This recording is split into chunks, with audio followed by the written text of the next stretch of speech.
Assalamualaikum warahmatullahi wabarakatuh. Bertemu lagi dengan saya Devi Aprilia dengan NPM 10120628 dari H1 Manajemen Universitas Teknologi Digital. Alhamdulillahirrabbilalamin. Pada kesempatan kali ini saya diberikan kesempatan untuk menjelaskan sebuah materi tentang akhlak tercela, dan tak henti-hentinya saya mengucapkan syukur kepada Allah SWT yang senantiasa selalu memberikan kita semua kesehatan serta kenikmatan kepada kita semua. Tanpa berlama-lama, mari kita simak videonya.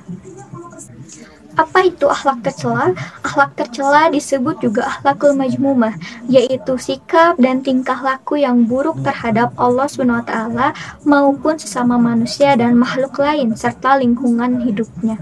Berdasarkan pengertian akhlak buruk atau akhlak tercela ini, maka diharapkan agar setiap muslim dapat menghindari sifat tercela ini karena sangat merusak kehidupan manusia baik dalam kehidupan pribadi, keluarga, bermasyarakat maupun kehidupan bernegara.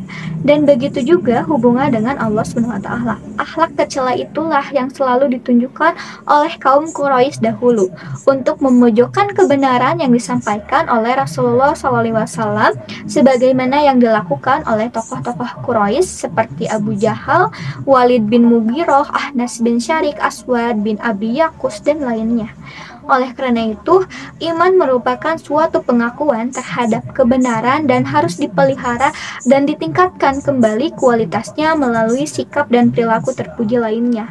Hadis Nabi Muhammad SAW yang berarti iman itu ialah melihat dengan hati, mengikrarkan dengan lisan, dan mengerjakan dengan anggota atau perbuatan. Hadis riwayat Bukhari dan Muslim.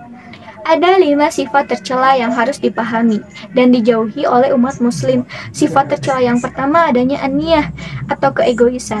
Aniyah atau egois merupakan sifat mementingkan diri sendiri dan tidak peduli kepada orang lain. Sebagaimana dijelaskan dalam hadis, barang siapa yang tidak mau memikirkan urusan sesama orang Islam, maka bukan termasuk golongan mereka. Al-Hadis. Dan yang kedua adanya godob. Godob merupakan bahasa artinya marah. Sedangkan menurut istilah artinya perasaan tidak senang karena diperlakukan tak sepantasnya oleh orang lain. Umat muslim harus mengontrol amarahnya agar tidak mendapatkan mudorotnya. Tidaklah seseorang marah kecuali dia akan semakin dekat dengan jurang neraka. Hadis riwayat Abu Hurairah radhiyallahu anhu. Dan yang ketiga adanya hasad. Hasad secara bahasa artinya iri hati. Menurut istilah yaitu perasaan tidak senang ketika orang lain memperoleh kenikmatan. Orang yang memiliki perasaan hasad, kebaikannya tidak akan diterima seperti api yang membakar kayu bakar. Bagaimana dijelaskan dalam hadis riwayat Abu Daud dari Abu Hurairah radhiyallahu anhu, Nabi Muhammad SAW bersabda, "Jagalah dirimu dari hasad. Sesungguhnya hasad itu memakan kebaikan seperti api membakar kayu bakar." Hadis riwayat Abu Daud. Yang keempat adanya gibah. Gibah secara bahasa artinya menggunjing, sedangkan menurut istilah yaitu membicarakan kejelekan, kekurangan, dan aib orang yang tidak disukainya. Orang yang gemar melakukan sifat tercela ini sama saja seperti memakan daging saudaranya sendiri. Sebagaimana dijelaskan dalam firman Allah SWT dalam surat Al-Hujurat ayat 12 yang berbunyi, "Hai orang-orang yang beriman, jauhilah kebanyakan purbasangka atau kecurigaan, karena sebagian dari purbasangka itu dosa. Dan janganlah mencari-cari keburukan orang, dan janganlah menggunjingkan satu sama lain. Adakah seorang di antara kamu yang suka memakan daging saudaranya yang sudah mati? Maka tentulah kamu merasa jijik kepadanya, dan bertakwalah kepada Allah. Sesungguhnya Allah SWT Maha Penerima Taubat lagi Maha Penyayang." Kemudian orang yang gibah ini ganjarannya dosanya lebih berbahaya daripada zina. Hal tersebut dijelaskan dalam hadis Nabi Muhammad SAW yang berbunyi, "Jauhilah olehmu gibah. Sesungguhnya gibah itu berbahaya dari zina."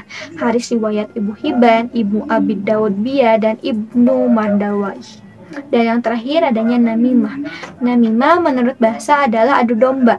Sedangkan menurut istilah yaitu melakukan perbuatan yang dapat mengadu domba dua orang atau sekelompok sehingga terjadi permusuhan dan saling membenci satu sama lain.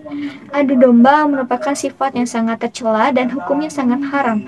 Sebagaimana dijelaskan dalam firman Allah SWT, dan janganlah kamu ikuti setiap orang yang banyak bersumpah, lagi hina yang banyak mencela, yang kian kemari menghambur-hambur fitnah. Quran Surat Al-Qalam ayat 10-11. Sifat tercela ini haruslah dihindari karena akan menjadi penghalang baginya untuk masuk surga. Pelaku adu domba tidak akan masuk surga. Hadis riwayat Muslim nomor 303. Tidak ada yang lebih buruk daripada akhlak tercela. Apapun agamanya, orang yang memiliki akhlak tercela akan dikecam oleh banyak orang.